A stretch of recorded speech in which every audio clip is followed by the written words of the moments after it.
মাগুরায় ১৯ লাখ টাকা মূল্যের ৬০ ব্যারেল ভোজ্য তেল ভর্তি ট্রাক ছিনতাই ও চালক হত্যার ঘটনায় জড়িত ৪ জনকে গ্রেপ্তার করেছে পুলিশ।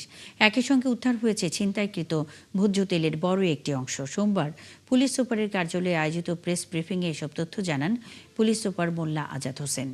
গত ১৬ মে মেসার্স মহামা ট্রেডার্সের মালিক গোপাল সাহা ৬০ ব্যারেল ভোজ্য তেল বোঝাই ট্রাকে ঢাকা থেকে মাগুরার উদ্দেশ্যে পাঠান। ট্রাক চালক আব্দুর রহমান নির্ধারিত সময়ে গন্তব্যে না পৌঁছলে মালিকপক্ষ তার সাথে যোগাযোগের চেষ্টা করে। অবশেষে গত ২০ মে কালীগঞ্জ উপজেলার কোলাবাজার এলাকায় রাস্তার পাশে পরিত্যক্ত অবস্থায় ট্রাকটি পাওয়া যায়। পুলিশ ঘটনাস্থলে ট্রাকের ভেতর থেকে চালক আব্দুর রহমানের মরদেহ উদ্ধার করে। এ ঘটনায় কালীগঞ্জ থানায় হত্যা মামলা দায়ের করা হয়।